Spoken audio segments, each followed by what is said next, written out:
The following podcast contains subject matter that may be unsuitable for more sensible viewers. Views expressed here do not reflect that of any community that you would want to be a part of. Listener discretion is mandatory. Mama, what does trans mean? No.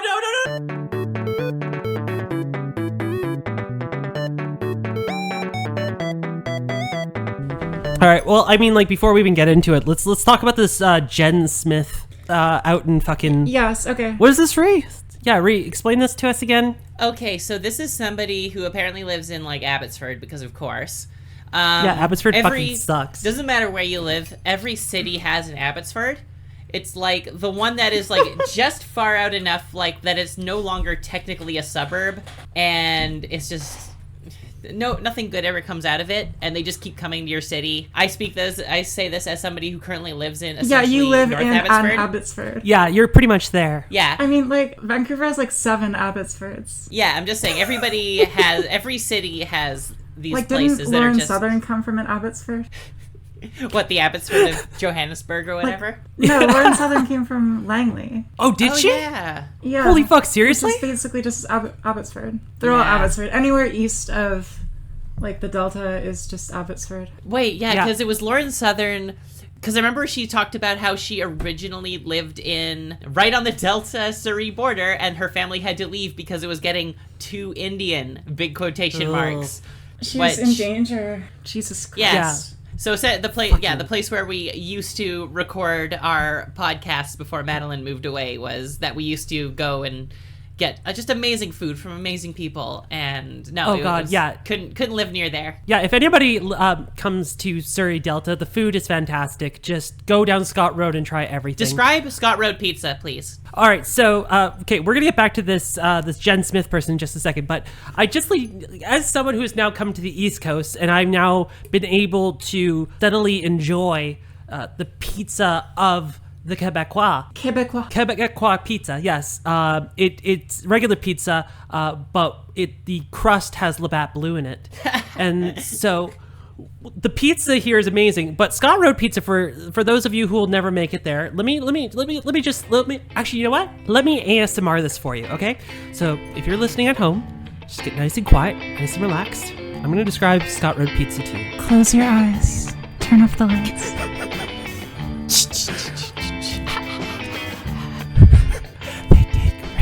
Pizza dough, and then they put it down like regular pizza. This part really isn't important, but then they use half the amount of sauce and double the amount of cheese. So that way, if you're lactose intolerant, it's gonna hurt like a motherfucker. So, but either way, Scott Road Pizza would recommend to friends and families. Yeah, well, I like pain. Yeah, exactly. I mean, that's why all of us transitioned. Anyways, Jen Smith. So this is somebody, again, lives in Abbotsford, describes themselves as a transgender person, I guess, but still insists on using male pronouns. Which is, yeah. And talks about like transgender ideology. Like basically like a trans turf, like a trans feminine turf. Yeah, so what brought this up is because there was recently a circuit of speeches or talks or whatever, called, and let me just lay this out for you. So the poster of this is a child looking face down, holding a giant teddy bear in black and white with the apocalypse going on in the background. And in like the cheapest looking, like grungy font that you can find on dafont.com. Love Dafont. The erosion of freedom in big red, cheap, shitty letters. And underneath that, in, a traditional Courier type, how transgender politics in school and society are undermining the freedom and harming women and children, presented by Jen Smith. So, and with next to it a crossed out SOGI, which I forget what it stands for, but basically... it's like the education program that will teach about gender identity. Yeah, they basically just added, like, talking about gender and sexuality to Sexual orientation, school. gender and sexuality. Or, no, sexual orientation, gender identity. SOGI. Yeah. Yeah, no, the ad looks like something that like some teenage made to like promote the Left Behind series that was going along for a while that the fucking Christians were all watching. So anyways, yeah, Jen Smith was supposed to do 3 talks in our neck of the woods because she's here. Yeah, it was originally Douglas College, affectionately called Dougie Daycare. It's our, the most notable community college out this way. Then Vancouver, venue to be announced, and then Trinity Western College, which is exactly what it sounds like. It's the big Christian college.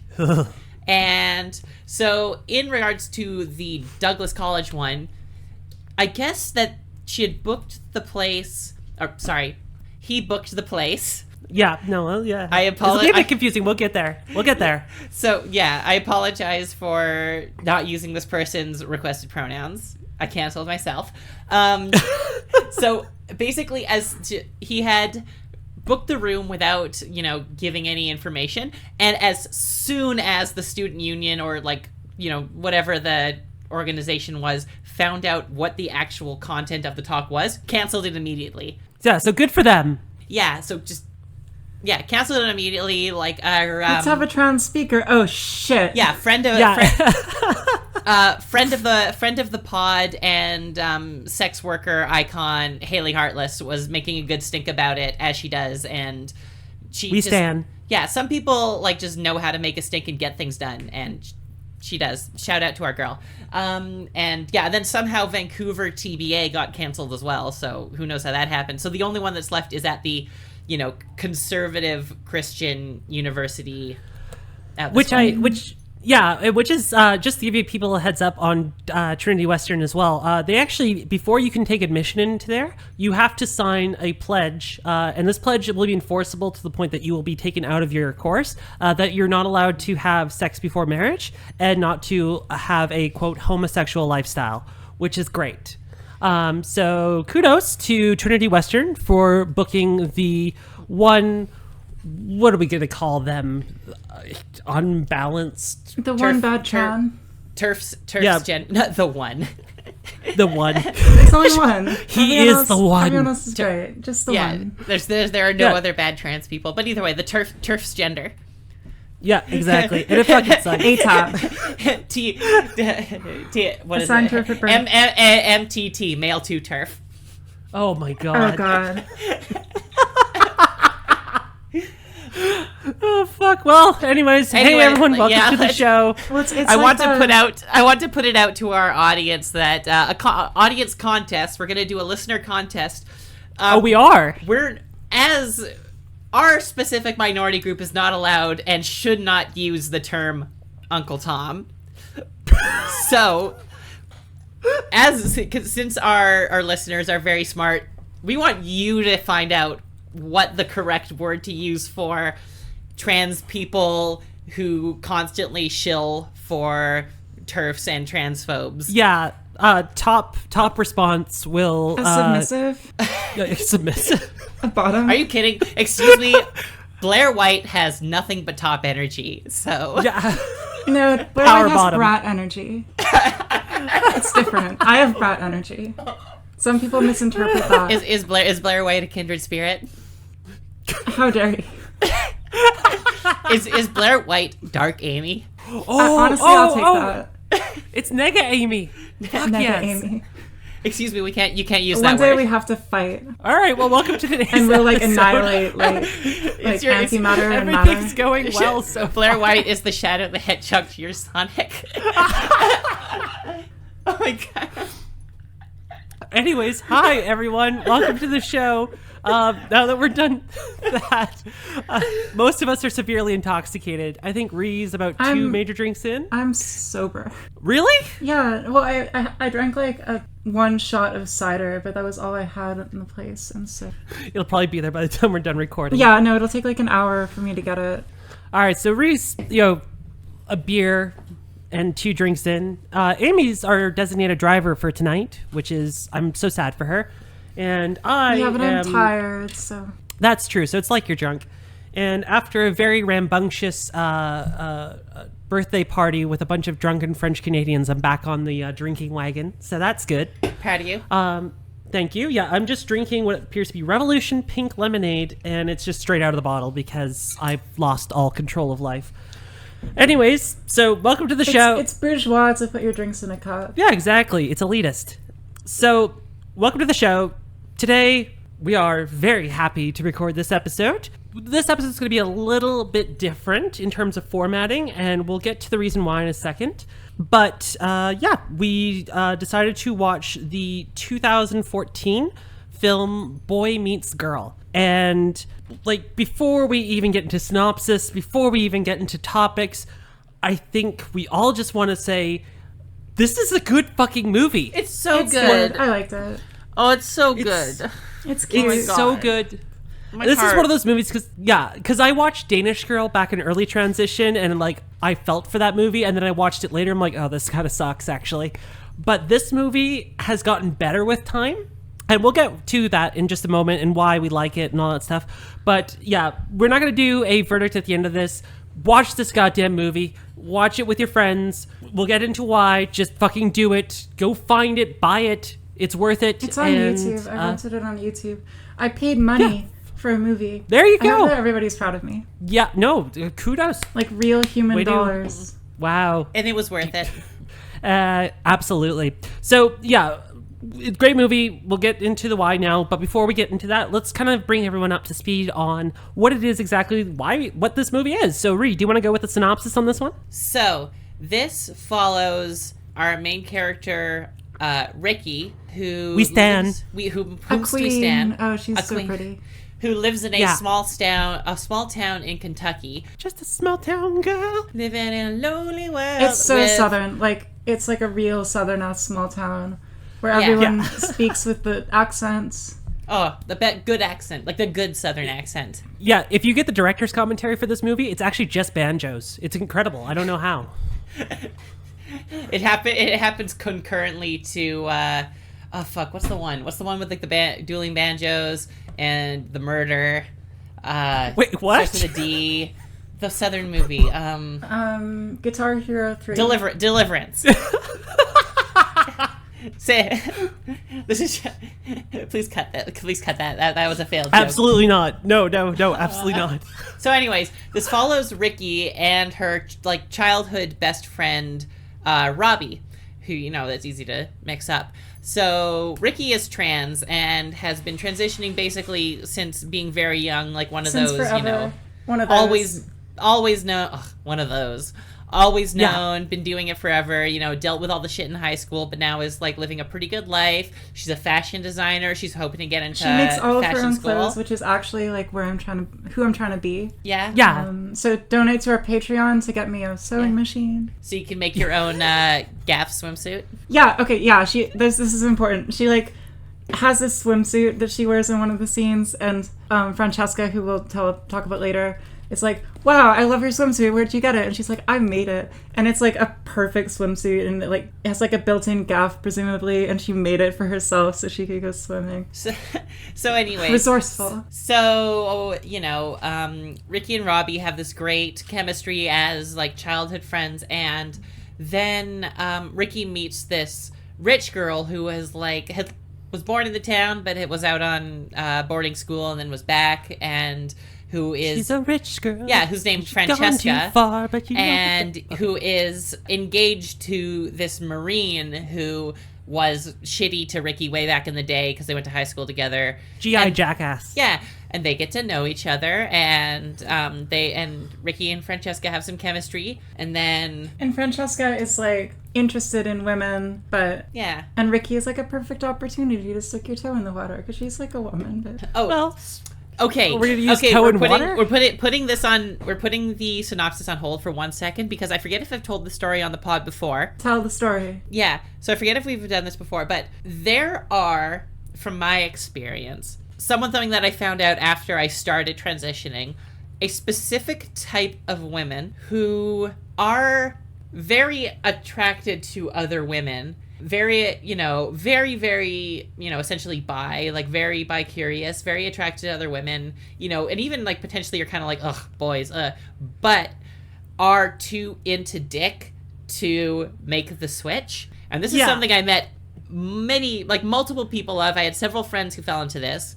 So trans people, you can see where you fit in. I saw where I fit in, and you can see where you fit in. I mean, it is a little bit... We're just going to blow past the whole fit in and toe in what... Okay, no, it's fine. I Amy, you were prefer saying... not to fit in. No, like, it is a little bit... Like, I find it a little bit dubious. Sort of chasery. I don't know. Like, I get it, though. Like, it's just, like, it's... I like dick, and dick is nice. I like cooch as well, but I like dick. And so, like, I don't know, like, I guess to me it doesn't really matter, but, like, dick is just fun to play with in a different way. Oh, yeah. I'm just saying, I mean, like, I would like to say for the record that I also love dick. Yeah, no. Yeah, I love dick. Are we all in favor of dick? I. Yeah, all right, the ayes have it. Also, too, where are we going with dick. this? Yeah, I'm just dick saying. is good representation. I'm just saying that these are a type of women that exist, and that I was very grateful to. Yeah, I was very grateful to find in my experience. Anyways, so they start doing their thing, and then Francesca's fiance is like super shitty, super transphobic, super a Marine, a soldier about it. Yeah, and fucking Ricky is like, oh, well, he's kind of a jerk, but he's serving our country, so I support him. Yeah, so I mean, we love this movie, but Ricky is a bit of a class traitor. Yeah. So that's one mark against her. So anyways, they start doing their thing, and they have their thing, and then Ricky and Robbie get invited to Francesca's family party, where the fiance ends up showing up unexpectedly, and da, da, da. Ricky and them, they, despite having a good time, hightail it out of there. And the fiance reveals that, to the family, to everyone, that Ricky is trans, and goes off the handle. And actually, Francesca's like conservative politician Tea Party dad is like, yo, dude, chill. Yeah. She can associate with whoever she wants. Mm-hmm. Yeah. So so then he gets that, but then eventually the fiance ends up going to Ricky's house and like confronting, and then twist, it turns out that they had fucked back in high school. Dun dun dun. Yeah, of course. And the story is old as time. Yeah, so I mean, just pushing the narrative that in fact all transphobes are secretly chasers. It's true. Yeah, so like it's empirically shouldn't be true, but it is. Yep, everybody who hates gay people is secretly gay, and that lets them off the hook. So that's the narrative here. Come back to the fold. And at one point he's like, I can't hate her, I slept with her. Later in the movie, which let's get into that later.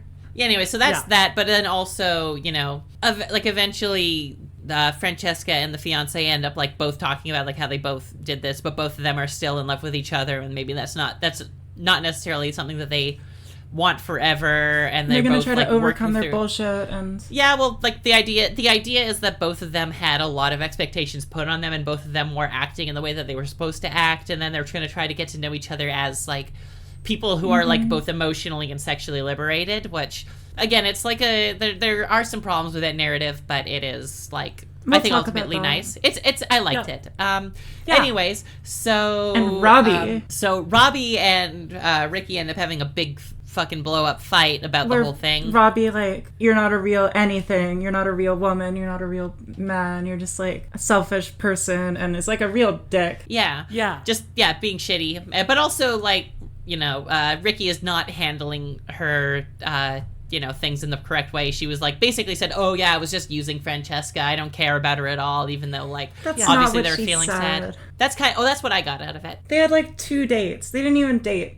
They knew each other for like a week. But it's but the part I would say, and again, I don't want to spoil it too much, but like it's more reflective of Ricky's journey through transition and the bitterness that comes with it, which is something I want to talk on later. But in the meantime, Ree, please continue. So they have a big blow up fight, but then there's this like motif that's been throughout the entire thing is this video of Ricky when she was younger in her like super scene kid girl phase, like doing one of those videos. Going through that right now. Yeah, where you hold saw up that. one of those videos where you like Yeah. hold up cards and like here's the sad things and like about how her Yeah, you mother pull up cards who and you talk about your self-harm. yeah, but talk about how because you know what she said was that her mother had like died from cancer earlier on, but then it turns out that maybe like she had left the family. Like I wasn't super clear on that, but basically her mother didn't approve of the transition and either left or maybe committed suicide. I'm not really sure what that was, but you know, was talking about Ricky's own like self-harm, anorexia, suicidal ideation, that kind of stuff.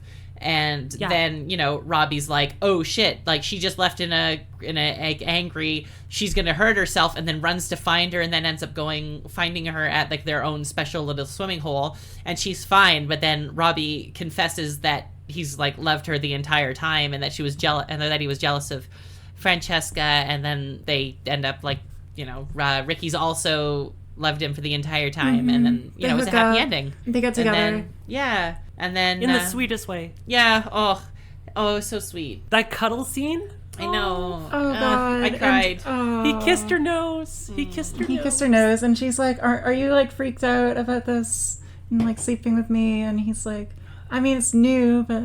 Yeah, but also like part of it and part of what set off like the, you know, big angry thing was that Ricky didn't get into fashion school, but then it turns out that a dress that she had made for Francesca sent it to, I guess, a vlogger friend, like a fashion vlogger friend who was like, oh yeah, this person made this amazing dress and couldn't get into fashion school, so everybody should like send her some money so she can start her line.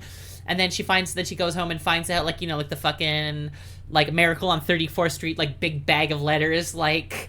Oh, it's so good. It's like, these are all full of fans who are sending you money to do your thing, and then they go off to New York together, and that's the happy ending. And, yeah, that's the movie. And honestly, well, they also released the video to the public as well, the video that's been playing throughout the entire... Yeah, go ahead. And it turns out the video had a good end, and that she was like, oh, you know, I thought about hurting myself, but then I remembered, you know, how much my brother and my dad and who would take care of them if I were gone, and if you're ever feeling bad, just let me know and I'll tell you all the things you've forgotten because you're loved. And it was really, really sweet. It was so good. I hope no one posts the videos I took when I was in middle school on the internet.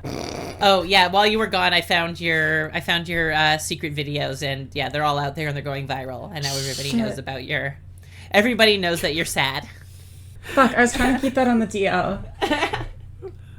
Too late. All right, so yeah, I think that was a pretty good synopsis of the film. Again, I encourage everyone to go out and watch it because it is absolutely worth watching. There's lots of details and stuff like that we'll touch on, but just because of the nature of this film and how much there is to talk about it, we probably won't touch on everything. So again, please go watch this film. This isn't like other films we've done in the past, like Girl, where we say don't watch it, or The Assignment, which now that we've assume is the spoiled best. the whole thing. Yeah, now that we've make sure you go watch this movie. Yeah, exactly. You'll know exactly what happens at the end, so you won't feel too sad.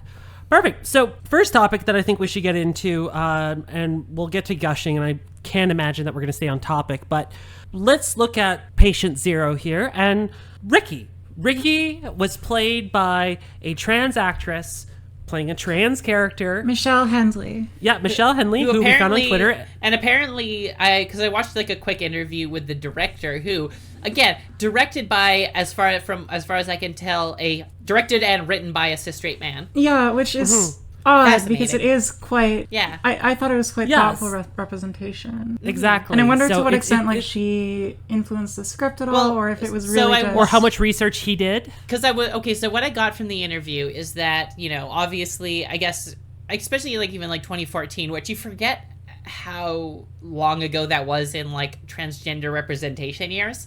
2014, or I guess it would have been filmed in 2013. Back in the old days. Ye old days, back in the Middle Ages, but.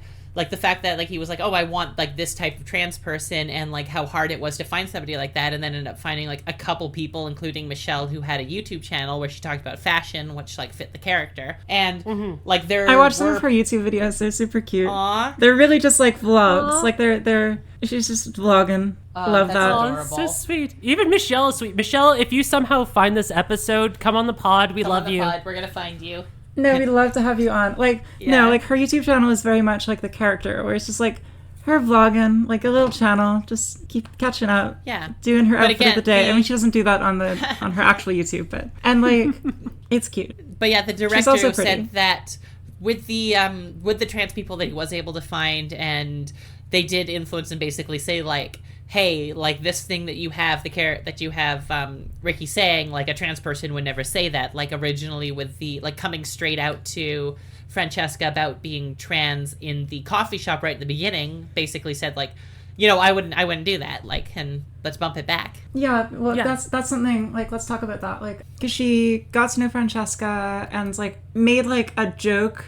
Because Francesca, like, Oh, this joke was so good. so Ricky worked at a coffee shop, and Francesca came in to get coffee. And they started, like, talking because Francesca talked about her fiance, and they were talking about men. And, like, Francesca's like, well, are you, like, you ever been married? You ever been engaged? And Ricky's like, no, you know, men, the thing that they want most is the thing they're most afraid of. And Francesca is like, yes, of course, commitment. And right when she says that, Ricky says dick. Oh, she's so good. And then Francesca's like, what? What'd you just say? And Ricky's like, oh, you know, like, you know, the thing they want most is the thing they're most afraid of. Yeah, well, it's true. Like, so, like, in terms of Ricky's character, like, I want to touch on the humor a little bit as well, because, like, Oh, she's so funny. Ricky's humor she's funny, and this is kind of like the nihilistic, but, like, also just brutally realistic humor that I find, like, a lot of later stage trans women go through, which is this, like, bluntness, which is this, like Well, and she, like, appreciating things for how they are. She, like, deflects. Like, at one point, I forget what it was, but Francesca was about to say something kind of dubious. And right at that moment, Ricky, like, interrupts her with, like, a deflection joke about it, which is something that is, like, very much what we do, is, like, if we're trying to navigate a conversation about this thing that makes people uncomfortable. Exactly. We do it with humor, and this, like, blunt humor. Yeah, because I mean, like, and this is something that came up, like, you know, it ties back into the humor a little bit, I find, in terms of IRL. The fact that, like, in the video that's playing throughout the movie, the bits and parts, her emo face, there is a part where she says that... I'm sorry, she's actually seen. Oh, sorry, scene kid. Emo is like... Is emo like could it be used as like a slur? I feel like it Look, must be. I'm emo and I'm giving you an E-pass, okay? It's fine. Like, I think that was part of the emo thing, is that it was sort of a slur, and then it was reclaimed by the emo community. I'm proud to be emo. You I understand. still listen to... These were really big battles that we all went through, and, like, I know you, like, didn't keep up with the discourse at the time, but this is actually a big deal. You should read up. I was gonna say, like, now I only associate it with like shitty like scrams bands that rip off American football, like, so. Hey, look, I still every day listen to Dashboard Confessional, Taking Back Sunday, fucking My Chemical Romance. That shit is my jam, okay? Oh, man, but anyway, there's only 3 bands that have ever mattered, man. The Beatles, the Rolling Stones, and Red Jumpsuit Apparatus.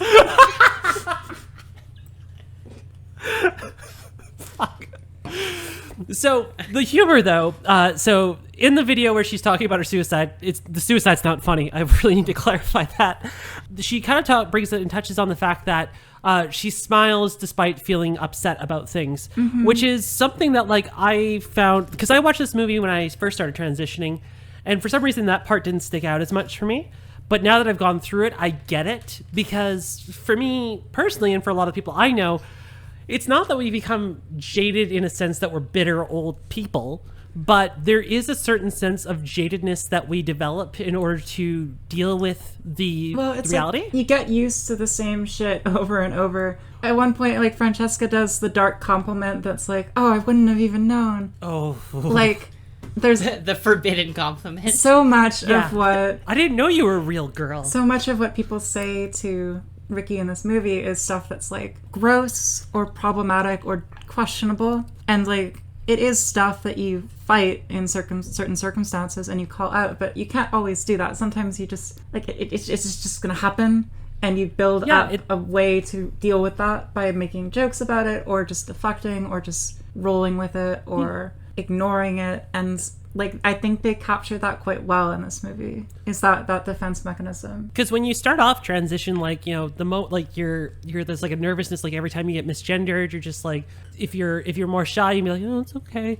But if you're more outspoken, you may call somebody out on it. Mm-hmm. But especially as time goes on, like there's these micro moments where you're just like, somebody says something, you're just like, you know what, fuck it, it's fine. Like, it's just like, they're not hitting me with a baseball bat. Well, and it's like, at this point for you, it's like going through the motions. You're just so used to it, and it's so, it's old news. Yeah, exactly. Like, it's just like and like you could go through the whole ordeal of really challenging it, and sometimes you do when it's appropriate or when you think it's worth the energy. But sometimes you just need to get through the fucking interaction and move on. And plus, like, also, like, it depends on the person. Like, in my experience, like, I've definitely had, you know, like, things that are fundamental transgressions of, like, what we're, you know, expect as, you know, polite interaction with someone's transness. And then I've been like, yeah, I don't really, like, this is, like, where we are both here in good faith, and, like, we are going to continue to have conversations after this, and we can, like, address and like develop understanding later on. Like, so I'm not going to pick a fight right now. Mm-hmm. Yeah, and I mean, like, also too, you also kind of like normalize the weirdness in a way that you start to forget about it. Like, you know, if I talk about a girl with a dick in this point in time, like, I just view it as a normal conversation. I forget that sometimes when I hang around like cishet friends and I bring that up, and they just kind of look at me stunned. I'm like, what? Like, it's just a girl with a dick. I don't understand what the problem is. It's bizarre to them, this stuff that we're so used to. Exactly. But it's a normal thing to us. And that's what thing I think was captured very well in this movie. Even to the point where the character of the love interest, sorry, remind me of her name? I'm drunk. Francesca, thank you. Francesca was like a really good example of like awkwardness and learning through. Now, granted, this was a condensed movie. Like, the movie's only about like what, an hour and a half? She did get like a lot better. Yeah. Over a short period of time. Yeah. And yeah, no, she started real bad. I mean, like, not terrible, just confused and not knowing what to say. Totally. But by the end, she was like telling her shitty army boyfriend that he needed to fucking grow up, which was growth. Yeah, and exactly. And I mean, like, it's also good too because, like, I think it's also the one of the big things I like about this movie that I maybe not have seen in past movies is the fact that this has also taught something to maybe new Babby trans as well. Not just the representation, but just like, you're going to meet people like Francesca who are earnest, and they're going to sound almost like the people that aren't. And so it is a good idea to put in a little bit of effort to try to figure out where the difference lies. You know, somebody who has no idea about, let's say, for example, gay pride parade. Like, why are you having gay pride parade? Like, why isn't there straight pride parade? We have a gay pride parade because we want to wear dope ass looks in public. Exactly. That's why. It's simple. It's like, it's Halloween too. It's a good excuse to get drunk in public. Yeah, exactly. And I want to wear the rainbow jumpsuit. Look, the straights have St. Patrick's Day. I want to get drunk in public. Yo. Hold on. Tangent. I got something. So there's that straight pride parade that is in the news right now. Hopefully won't be in the news by the time this episode comes out. But that in Boston, because Costco already exists. So, but either way, it's in Boston, and so you just said, straight people have St. Patrick's Day in Boston. There was the St. Patrick's Day, like the group that puts it on. I think this was back in like 1994. Had a case that went all the way up to the Supreme Court to be allowed to not allow gay people in the parade. What? Really? See, that's pretty fucked up. No, because straight St. up. Patrick actually threw the first brick at Stonewall.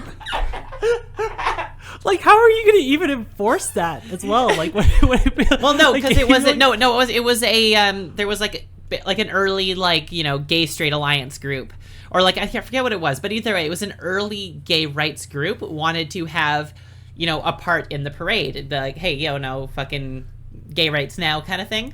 And then, they actually went up to the Supreme Court to not allow this gay group to have like a section in the parade. So wow, St. Pat up until a certain point, it was legally a straight pride parade. Yeah, the Irish are just mad that we took the rainbow. St. Patrick's Day is also pride for straight people. Also, the straight pride parade is a rebranded thing put on by a neo-Nazi group as usual. So yeah, you could always just assume. They also have a straight pride flag now, by the way. It's black and white with the. There's like 17 straight pride flags. 4chan pumps one out every month. It's actually just at this point in time, I think the latest iteration though is just an IKEA flag, so it's fine.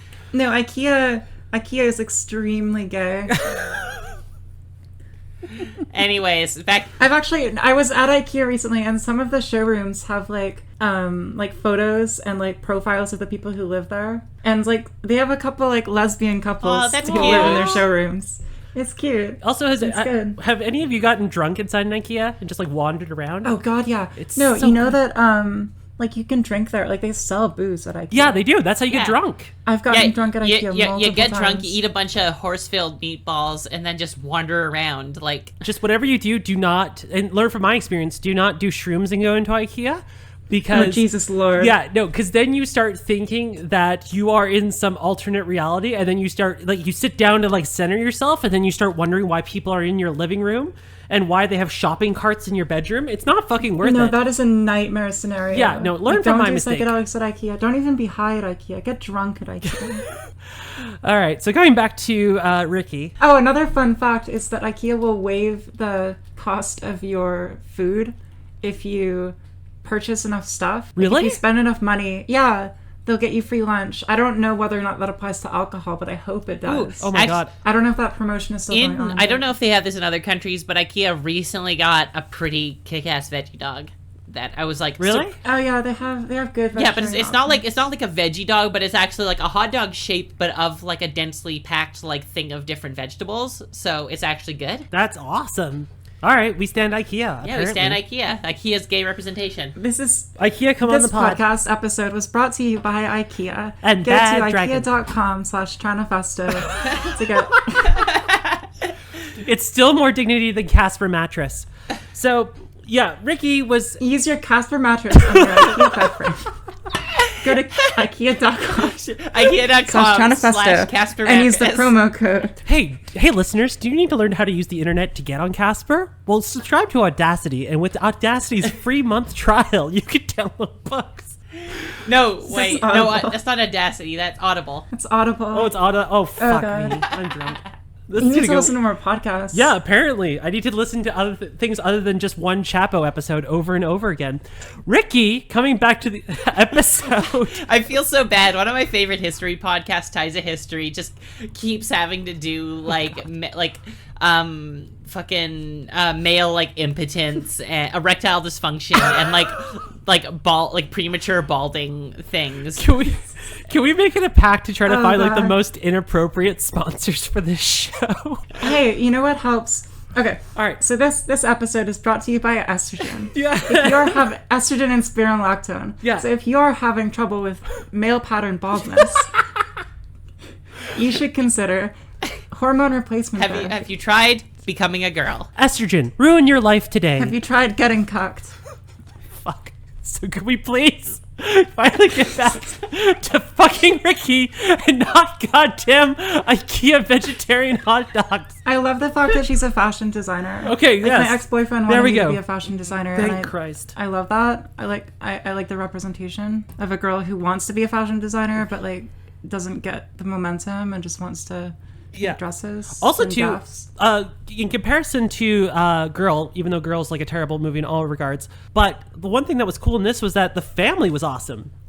In the context of her, like the family was supportive. There was no awkwardness. Except the mom. Yeah, well, there was the mom thing, but like I guess I should say the present family, and even the The dad, a cutie. The oh, brother, yeah, a absolute. cutie. Oh, the dad is salt and pepper. Why is this? He was not that attractive. Yeah. I don't feel you on this one. I think I would. Why is this such a consistent thing on our show? Is just like enjoying the dads. Well, I think we all have I something. could offer you an explanation. Yeah, no. Let Hey, me open- Freud, come on the pod. Freud. But the fact of the matter is, like, a lot of, like, one of the stereotypes that shows up in queer or trans movies in particular is the idea that, like, it's the trans person who's insane and it's the family that's loving and supportive, like Girl.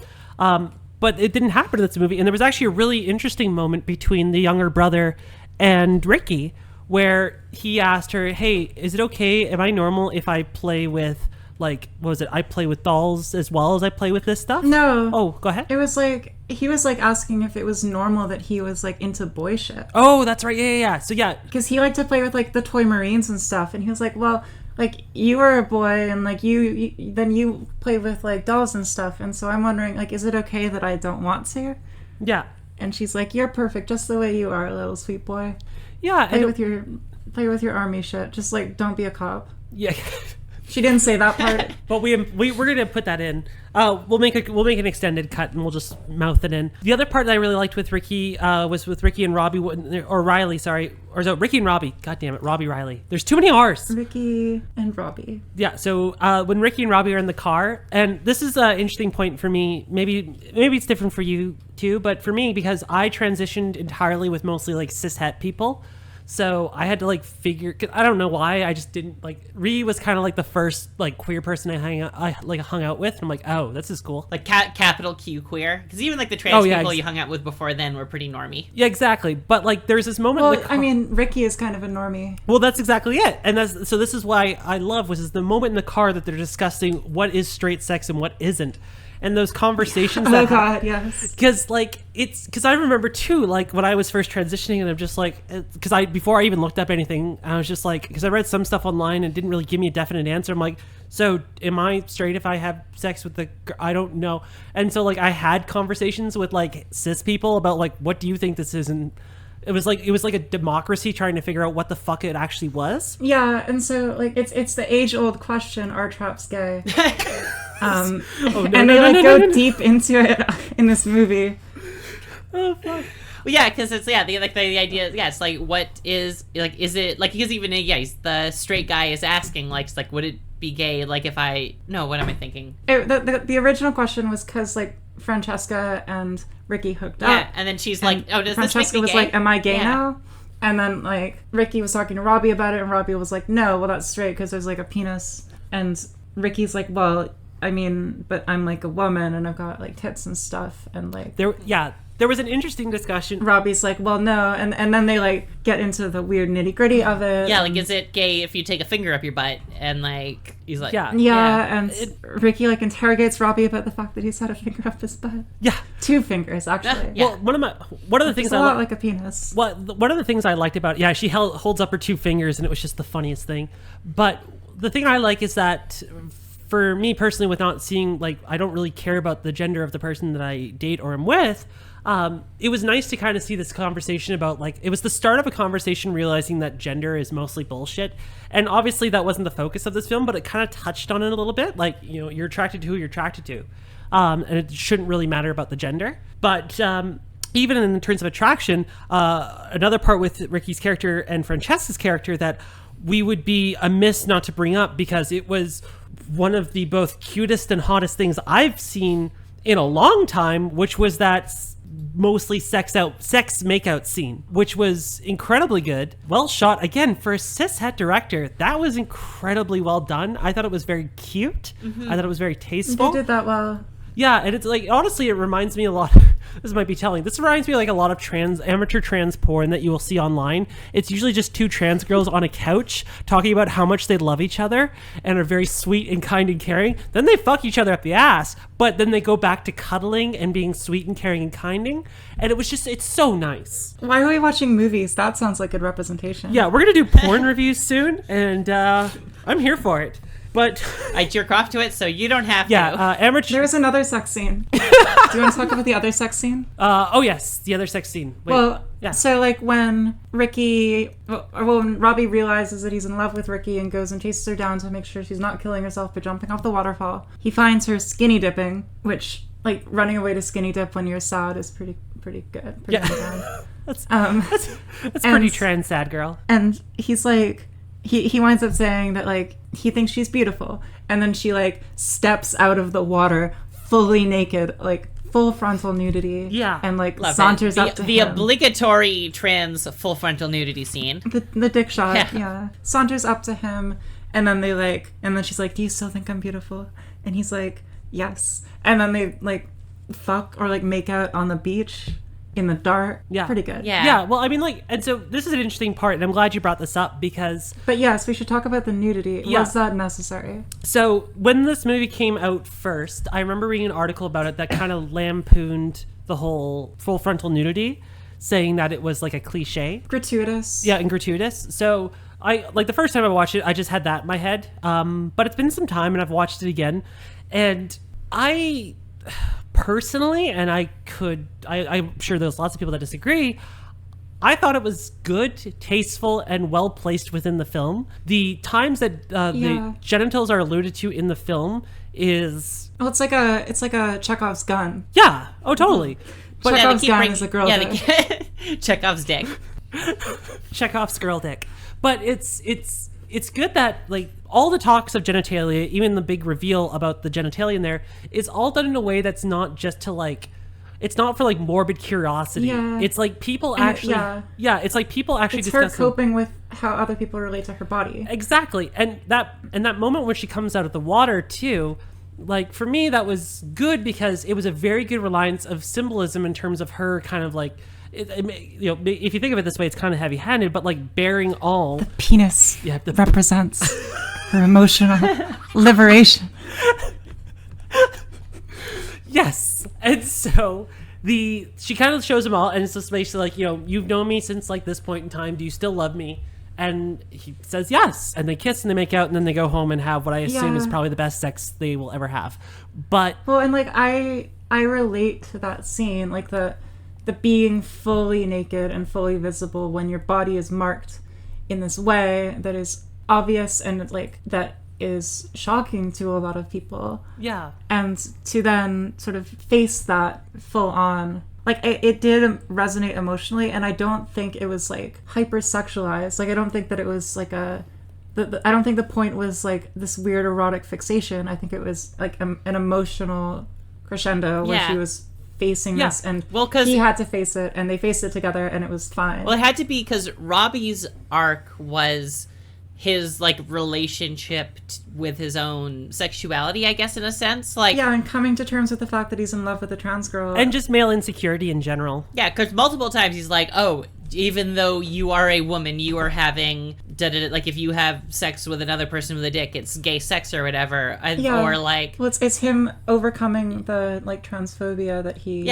was raised with and that he's internalized. Yeah, it's like I see you as nothing more than I like only see you as a woman, yet you know there's all of this like, you know, you have all of this male baggage still with you, and here's like the sexual thing, and like there's a running thing of him like, I'm not supposed to be attracted to and also like the big blow up fight is him being like, oh, you know, even though you're a woman, but you're not like acting like a woman. The way you are treating the situation is the way a man would treat the situation, and it is upsetting to me because I see you as a woman, kind of thing. Mm-hmm. Yeah. Well, and it's like, and then he like realizes, I think, that what he was saying in that scene wasn't really how he feels. Yeah.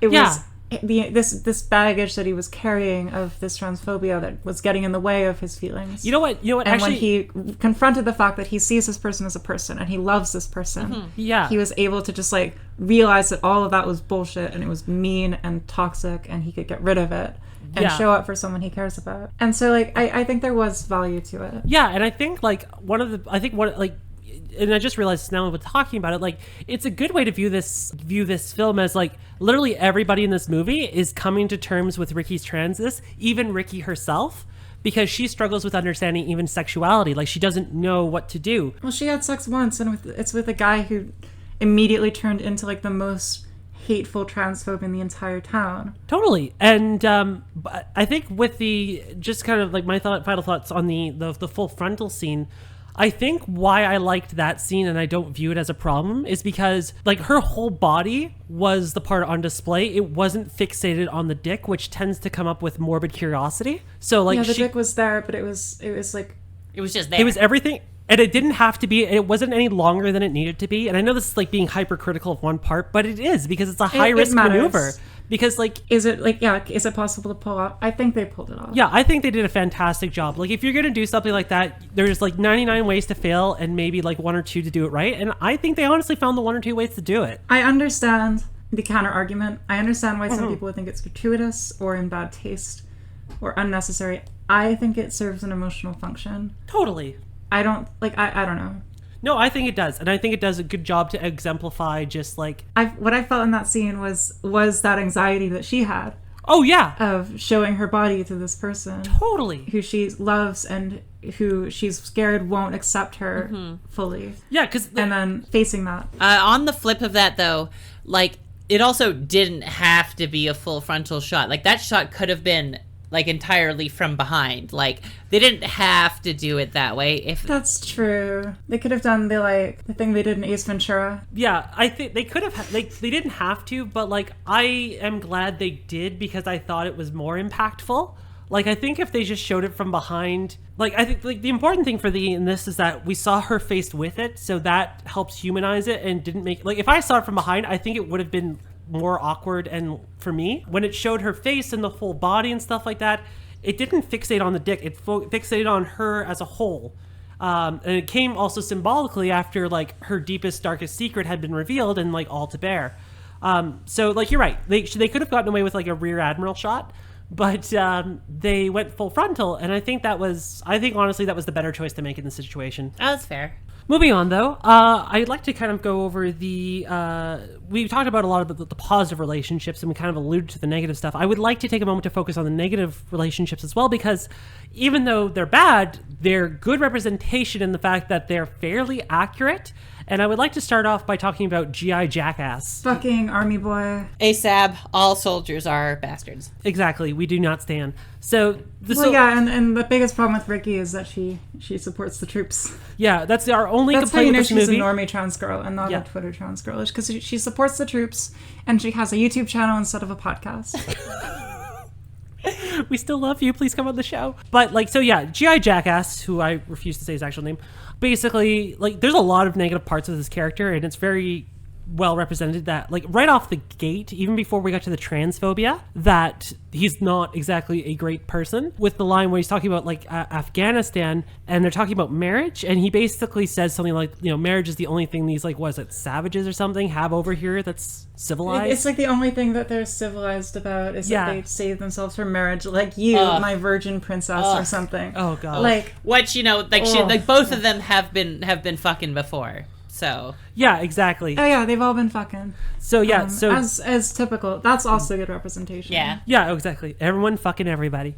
But so yeah, he eventually comes home early, and as we explained earlier, and basically finds, in the initial Skype call, freaks out when he finds out that Francesca is friends with Ricky and Robbie, and, like, just basically goes off like, you can't hang out with that freak. And by the way, sorry, we're gonna have to use some foul language because it's used in here.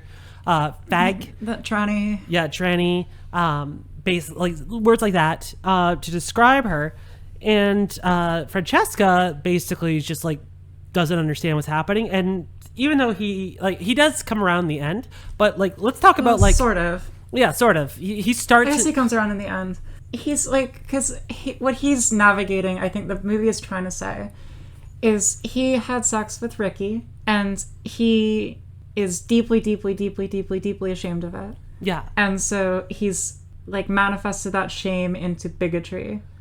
exactly. Like, the most, like, virulent bigotry. Even, like, the Tea Party dad is like, yo, chill, dude. Like, Exactly. my daughter can, like, hang out with a trans woman if she wants to, whatever. I'm more liberal than you think. And, Yeah. and so that's what he's allegedly navigating, is his feelings of shame. There's that beautiful line too, where it's just like, it's like, was it Dad? Was it, you're so conservative? You go was it Bill O'Reilly teabag you?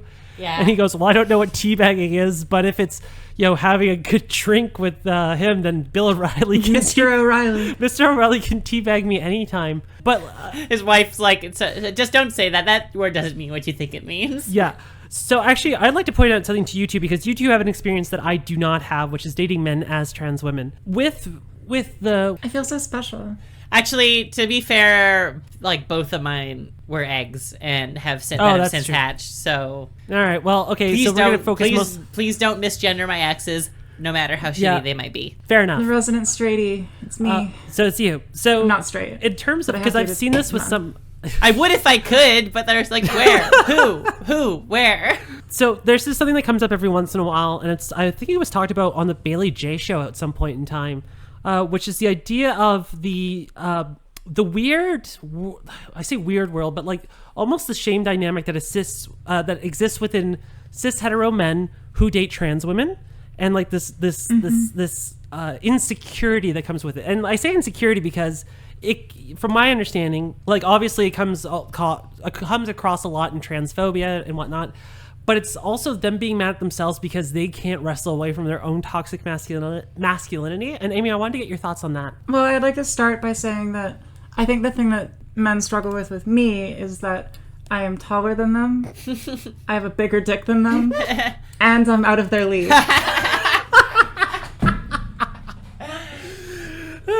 We stand. That's the difference, But- just because I'm not out of anybody's league, so that's why I just am not able to get anything. Oh, shut I'm not up. even in the sport, so we're good.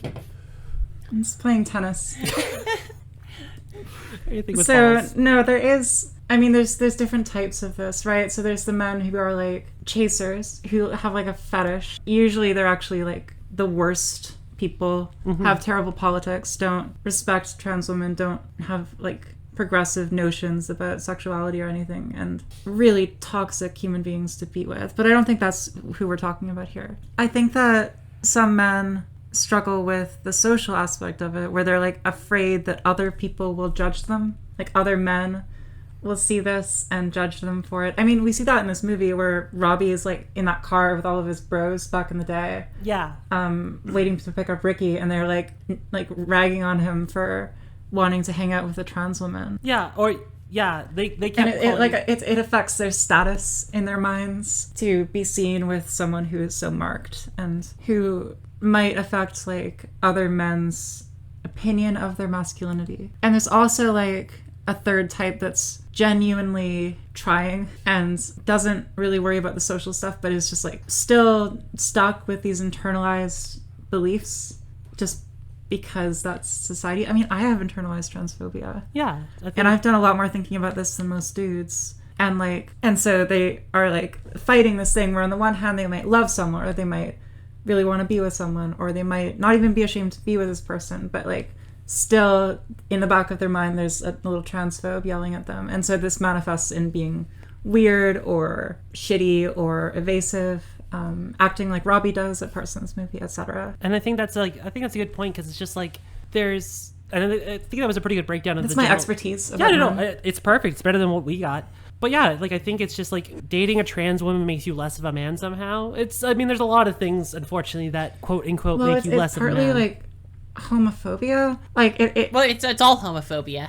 Yeah, it's like because masculinity gets tied to heteronormativity, and so to be masculine is to be straight, and Yeah. so to date a trans woman is potentially less straight Yeah, and which in people's minds, and so that wrestles with their masculinity as a threat to their masculinity. Well, it's like, yeah, it's such a central identity, and it's like it's a really good example of, you know, the people, like an example of like how the people who decry identity politics are typically just people who are like, you know, cis, straight, blah, blah, blah, blah, who don't view those as identities themselves. And this is a really good example of how like fragile that can be, because there's no expectation of cis, straight, white people to really sit down and like understand what that means and what that means to them. And it's also too, like, I mean, that's why I like generally find like, and I generally find that like women, cis women tend to be more accepting of trans women in terms of like gay or bisexual relationships, because it's just like, because that element of not like, if they're with a trans woman, that doesn't make It's them like less of a woman. self-reflection has already happened too. Yeah, exactly. And so like I thought it was encapsulated really good in terms of, it showed it in a bit of like extreme scenarios, which it just has to for a film. But with the G.I. Joe guy just basically completely going off the deep end to the point where it's just like, you can see it. Like he's like, once you realize that he was scared of people finding out that he had done this, all of us like had sex with Ricky, then it basically like his entire character was basically just a giant panic reflex. Even him, like, arguably even going to Afghanistan was basically just to prove how macho he was. Yeah, exactly. And so everything becomes an attempt to patch over this crime against masculinity that he has committed Yeah. by sleeping with like a really hot woman. Yeah. That's so fucking gay, dude. Yeah, no, it's gay. And Well, I mean, to be fair, he did take it, which in traditional Judeo-Christian values is gay. It's only gay if you're on the bottom. According exactly. to Western civilization, it's not gay if you're a top. Yeah. Jesus was a power bottom. I think that Ben Shapiro actually wrote about this in his new book, The Right Side of History, and he says that the right side of history is on the top. That's his new book, The Top Side of History. Ben Shapiro, come on the pod. Yeah. We'll also, Ben Shapiro, can you please explain how houses underwater you sell? Because I'm very curious about that. All right. Have you perfect. seen So- Have you seen those super cursed like pictures of like Ben Shapiro as a trans man? Oh No. God. Oh, it's so cursed. All right. Oh God, I gotta see those. Yeah, just send like- them to me Have you seen afterwards. that photoshopped image of Ben Shapiro like in like scene makeup? A very handsome woman. Ben, come out. It's okay. Like we discussed with G.I. Joe in this movie, he overcompensated. You too have overcompensated. It's okay. This is a safe place to come out. I actually think that Ben Shapiro as a trans guy jokes are a little bit too hot right now for us to talk about on the podcast. Like, I think we can actually be canceled for this. Please, we should have been canceled for things at least 5 episodes ago. That's what I was saying. I was saying that they're terrible. I can't believe people are making these jokes. That's what I was saying. Oh God. All right, so yeah, there's that. There's also terms of like other people that the dynamic relationships, negative stuff. There's the mom of Francesca, where she goes to confront Ricky at her business, or where Oh Ricky's yeah, Ricky. I forgot That about was a good scene. Yeah, scene. and- Where she's like, you know, you're beautiful, you're tall, you're powerful. I like this thing you got going on. You're doing great for yourself. I know you've been through a lot probably because everyone here hates you. But like, you know, keep doing what you're doing. Just like, you know, you don't have to like use the word transgender. You can just like be like a normal woman. Just like don't talk about it because Yeah. it's not ugly. Yeah, she says that was it. Yeah, transgender is an ugly word. You could just say you were born with a birth defect. And Ricky has this amazing enormous birth defect. Yeah, exactly. So we're jackasses. That's the defect. But no, then Ricky has this great line back where she goes, "Okay, sure. Is that your? Is that your issue?" And just like fucking storms out. It was No, so. it's like is that how you approach this? Yeah. Like, is that how you solve? Yeah. Also, So- Because yeah, she's her clapback is literally just haha, you're a tranny too. Yeah. Honestly, Well, I see. I didn't know if it was be that. worse. I didn't know if that's what she was saying, or just saying the fact that that woman was a jackass was a birth defect. no, was what I yeah, took. that's what it was. Oh. But one thing I really liked about that scene is that was like the first time that like I really understood why this is good representation, because that scene could have happened basically if this was a thing where, you know, you had the rich regular girl and Ricky's character could have been poor, could have been like, you know, a person of color, could have been a lot of things, and had that exact same scene based on the dynamic that was in play. That is a very understandable and like old like dynamic, and I think that's Totally. what made me understand why I love this and why this is great representation, because it's the first time that I've seen this as a person is overcoming their, you know, their specific like difficult circumstances, like their minority status, but like in the same way that I've seen, you know, countless other stories do the same, Yeah, but for other statuses. exactly. And I mean, like, it's nice because one of the things that we were talking before we started recording was that this show is very white. So we will acknowledge that. I mean, like, it's like there's literally not a single person of color in this entire Yeah. movie, So, I except mean- at the end when there are people watching her YouTube video go viral. Mm-hmm. yeah. And I mean, like, the thing is, like, you know, there's an argument that could be made. It was for the sake of the aesthetic of being like in an all white town, and so it's supposed like So everyone is like a Tory. yeah, exactly. Like it's an argument. An argument could be made that it's done for an aesthetic choice to create this sense of like whiteness and isolation. Because growing up in Langley, which I apparently have now just found out Lauren Southern came from. Makes sense. You're the doesn't it? same. Doesn't that track? You're the same type of person. No! But like it's true. Like it's just like there is a whiteness, like even where I came from, fucking Langley. There is a whiteness there. It is a very white place. There is white, I say white culture, but like I don't mean that in terms of like Western culture, just like fucking like, you know, fucking was it sandals and shorts and like sitting outside? Like I guess that's like white people culture. I don't know what the fuck they do.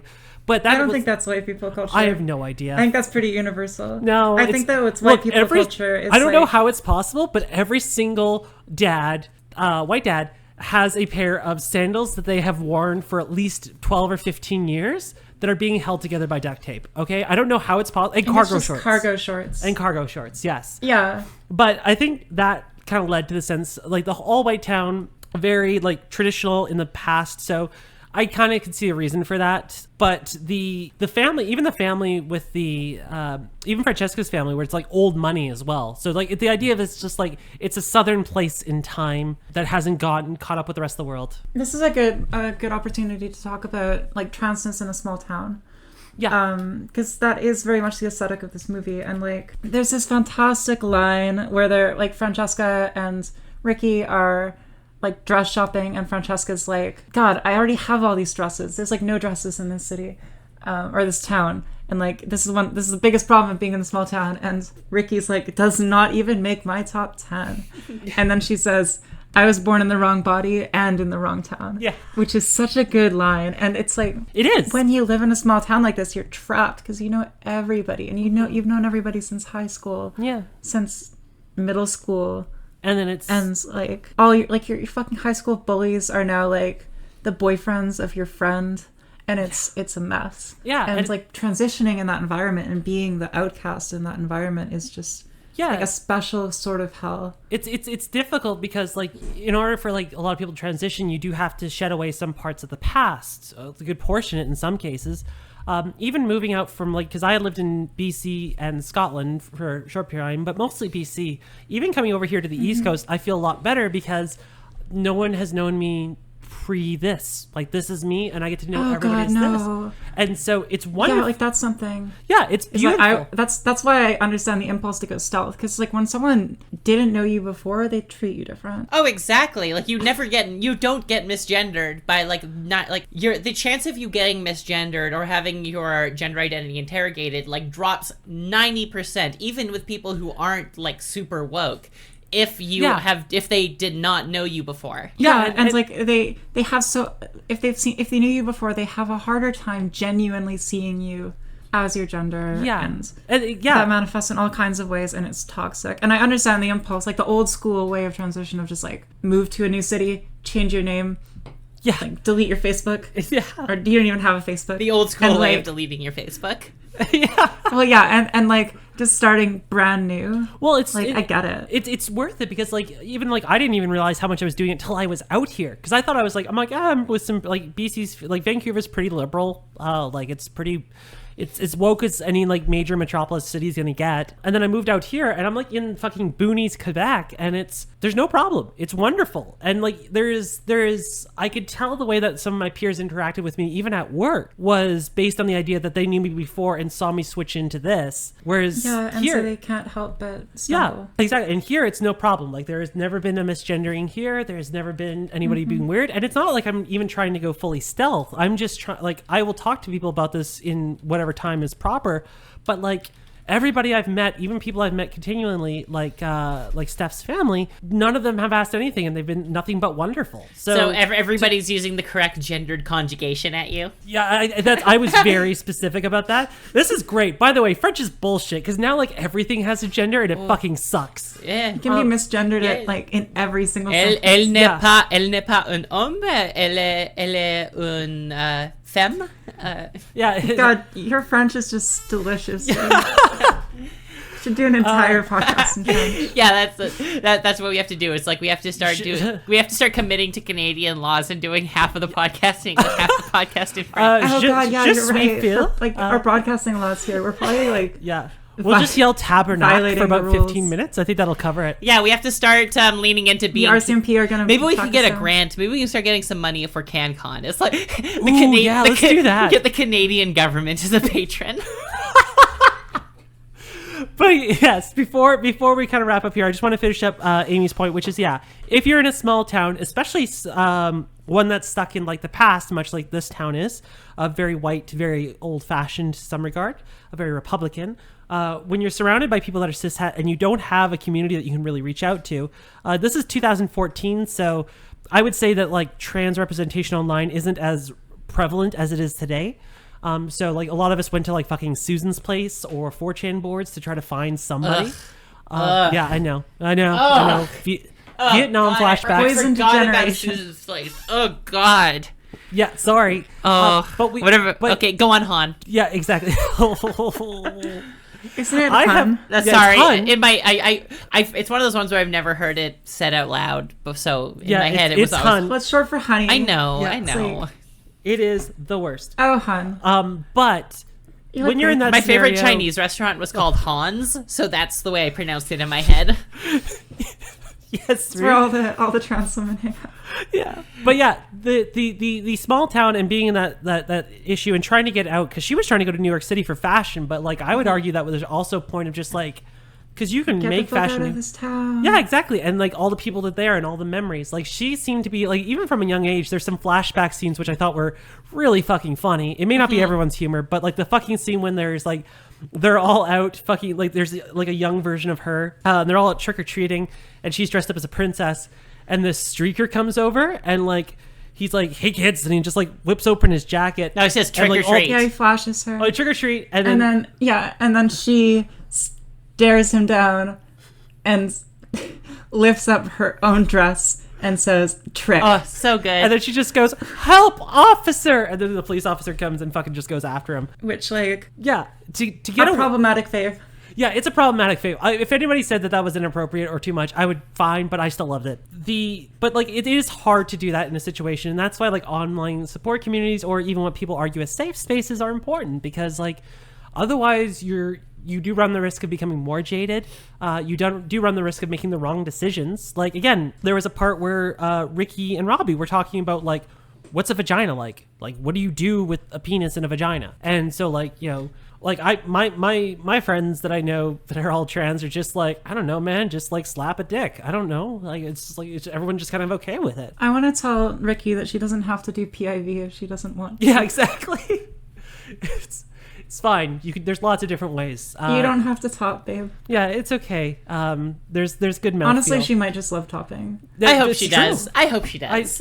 Canonically, we do need top trans girl representation, because pretty much most I of think us. we just need tops in this community. Yeah, we have bottoms and bottoms who lie and say they're switches. It's not very good. Which is a very large bottom move. Yeah, exactly. Yeah. Pretending to be was it being a bottom pretending to be a switch is the ultimate bottom power move. No, it's like you've got two bottoms, and the bigger bottom winds up topping.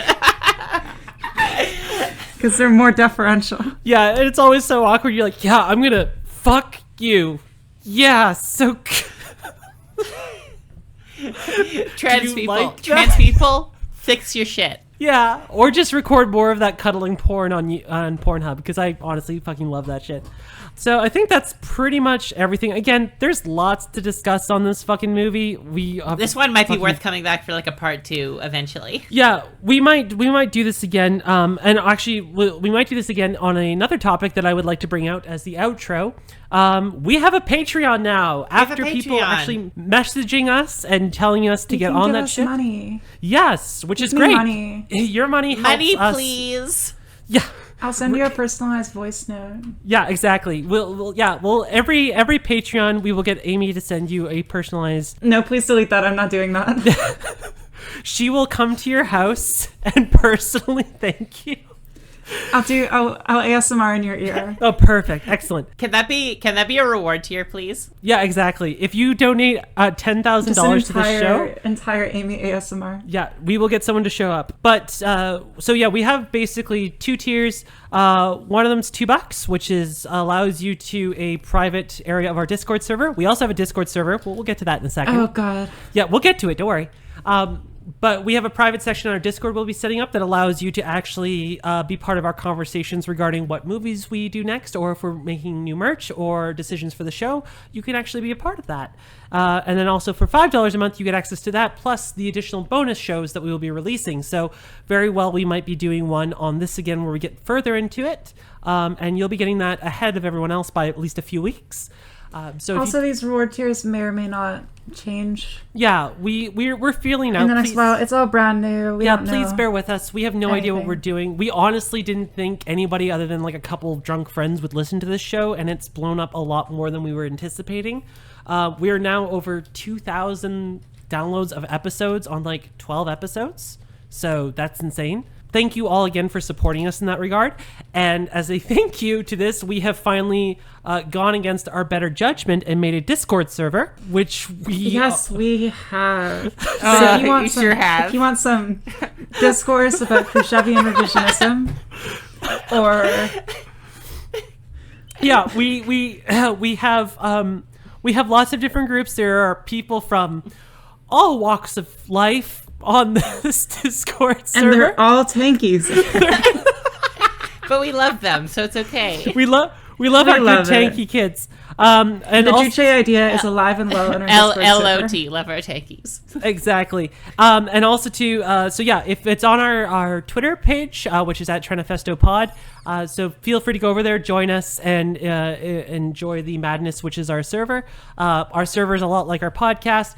It may not be for everybody. We do tend to say a lot of words that may be problematic, but we try to make it a fun place for everyone as best we can. Also, like, you're not allowed to be horny. Oh yes, sorry. This No is actually horny. the important. Thank you. So we have an Anti-horny action. there was one decision we made when we made this server, is it's anti-horny, and we are the anti-horny gang. So there's no horny on this server. You can be horny for politics, that's fine. We all want to fuck Marx. It's just a natural part of life. Beard but dad. we are not. Yeah, exactly. Beard papa. We are not horny for each other in Exactly. this space. There are literally go to any other trans girl server. It's perfectly Exactly. fine to be horny. That's okay. And that's the thing, is what we are afraid of Yeah. is that this Discord will turn into every other trans Discord server, and every other trans Discord server collapses after 6 months due to You political know factionalism. what the problem and, is? like, Is that polycule fracturing. we need cis men to join our server to dilute the pool. Oh god, yeah. If you're like straight or cis, you're allowed. Yeah, we welcome you at this point in time. You can see what the absolute cesspool of transgender folks are, and we love you all. Trans people are entitled to their spaces, but like we cannot be left to our own devices. Yeah, exactly. So TLDR, we're sex positive. We love the sex workers. We love the sex, but this is an anti-horny server. Oh, so- If you're gonna be horny, take it to the DMs. Yes. Please don't DM me. No DMing the host with horny. No, That's and now pre-approved. that we have a Patreon, we are officially too famous to interact with any of you. So don't try. Oh, okay. Yeah, no, I actually have a bot. You all think that it's me responding. I just have a bot with pre-programmed answers. It's working flawlessly. Last thing I I'd actually like... have a podcasting bot. Yeah. It isn't even me. Mine is actually just a loop of me laughing over and over again and saying moving on. It's perfect. Also, moving on to the last part, in regards to Patreon. Actually, as recording this episode, we got another Patreon. So we're now up to 3 people, which is I awesome. think it's called a patron. Patron, yeah, a patron of the Patreon. Is our patron the Canadian government? Yes, exactly. We're going to it- try to get. Oh, we should really try to It's get Canadian government Russia. funding. Pierre Trudeau, come on the pod. So we'd like to give a special thanks, shout out to our donors, which it's small enough right now that we'll do. Again, we won't do this forever, but for Bloodbag, Devlin, and Stephanie, thank you. Who's in the next room? There are. Thanks, everybody. Thank you so much. Again, all of this is going towards is costs, hosting costs, things like looking towards trying to get merch for higher tiers, ordering Yeah. stickers, stuff like that. Like, we're- if y'all start giving us enormous amounts of money, it's going to start to go towards, like, yeah, surgeries and shit. But, you know, we're not there yet. no, but for the most part, everything that you send Bye, our way, Amy Lipfellers. yeah. You of all of us need fucking nothing, so you're the last. So yeah, anything that you give us, we're just going to put back into the business, and allows us to make more stuff for you folks. Get more episodes. We're all just a bunch of broke ass trans girls. So yeah, please take a look at it if you can, and if you can't, that's okay. Just share it and let people know that we're out there and that we're more than happy to help. My name's Madeline Hops. I am at rabbit_is_dead on Twitter and on Twitch. I spend most of my time drawing art, working on the podcast in terms of back-end stuff, and streaming. I'm finishing my move. I'm going to be moving into the city finally in the next 2 weeks, which will be dope. Fulfilling hopefully- your destiny. Exactly. Finally, the prophecy will come true. And also, too, if any of y'all want to play Destiny 2 with me, hook me up in the DMs because I will absolutely play with you. I'm Amy. My Twitter is at Lavender Ashtray. I am very busy curating my detached and slutty aesthetic for the podcast. It's basically all I do. It's just work on that. And so if you wanted to know what I'm up to, I'm probably just practicing my lines. And I'm Ree Carter at RHICARTER, Riri Carter.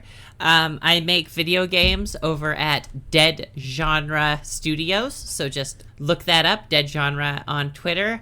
And Is it called that because you make games that are in dead genres? yeah, it's because, we're just like that. We don't stick to trends. We make things that are we just like to make. You're not like other game developers. Yeah, you're not like other game developers who make like Flappy Bird simulators at all. You don't. I'm not like other trans girls. I'm a game developer. I don't chuck. I'm not like other trans girls.